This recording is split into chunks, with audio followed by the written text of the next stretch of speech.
6, on vous dit qu'on a un peptide composé de 7 résidus qui sont les suivants. On va vous donner différentes informations et par déduction, on va pouvoir déterminer la séquence de ce peptide. Donc, on sait qu'on a 7 résidus. La carboxypeptidase libère la glycine, donc la glycine est le résidu C-terminal. Le réactif de Sanger libère un DNP-valine, donc la valine est le résidu N-terminal. Maintenant, quand on fait agir la trypsine, on obtient un tripeptide et un tétrapeptide. Donc nos sites de coupure sont forcément là ou là. Et la trypsine reconnaît la lysine et elle clive après cette lysine. Donc on va avoir soit la lysine à cette position, ce qui va nous générer ces deux peptides, soit la lysine est à cette position, on clive et on génère ces deux peptides. Ok. Maintenant, la pepsine. La pepsine, elle reconnaît les résidus qui ont une chaîne avec un cycle aromatique. Donc les deux tyrosines. Donc on ne peut pas placer, si on place la tyrosine à cet endroit-là, on va libérer un acide aminé seul. C'est pas ce qu'on obtient, puisqu'on obtient un tripeptide et deux dipeptides. Donc la tyrosine, on va en mettre une ici.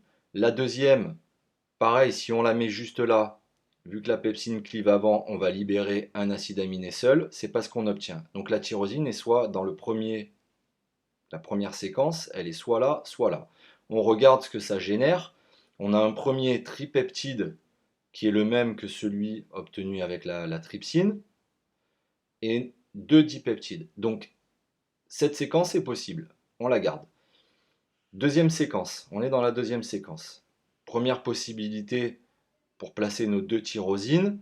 Là, on a dit qu'on ne pouvait pas la mettre, donc on peut la mettre là, on peut la mettre là ou là. Donc on va la mettre à cette position. On regarde ce qu'on obtient comme peptide.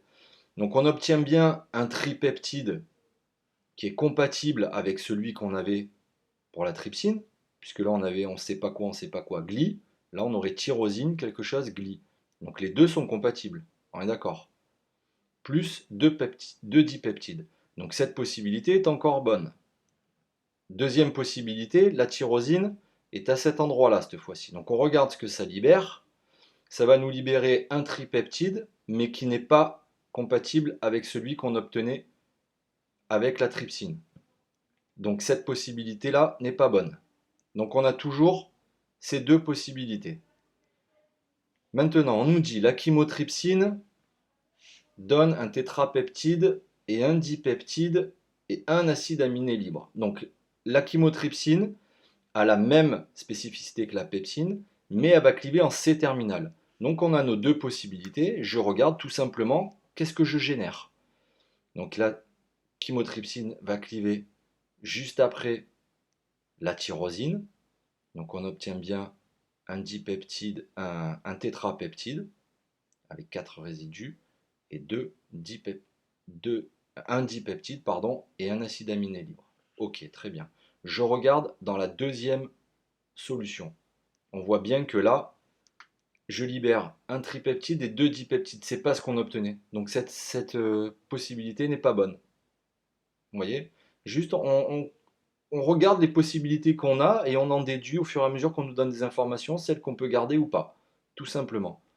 Maintenant, on dit qu'avec le bromure de cyanogène, donc on a notre première possibilité qu'on a gardée, on obtient un pentapeptide et un dipeptide identique au dipeptide pepsidique, donc le D, qu'on avait là. Si je mets la méthionine ici, ça ne marchera pas. D'accord? On clive en C-ter, on aura un dipeptide qui sera différent, donc on est obligé de mettre la méthionine ici pour obtenir un dipeptide qui est compatible avec ce qu'on avait avec la pepsine. Donc la méthionine est ici, donc forcément l'alanine est ici, et donc la séquence de notre peptide est la suivante. Ça, c'est la réponse à la question, c'est ce que vous devez donner. Voilà. Donc il n'y a rien de compliqué. Il faut encore une fois connaître vos enzymes et vos réactifs, savoir ce qu'ils permettent d'obtenir comme information, donc la spécificité des enzymes, si elles clivent en N ou en C terminal, et juste en déduire les informations avec les informations qu'on vous donne, vous déduisez des séquences, vous regardez les possibilités qu'il y a, qu'est-ce que ça vous donne si je clive avec telle ou telle enzyme, et vous, comme ça, vous pouvez en déduire votre séquence.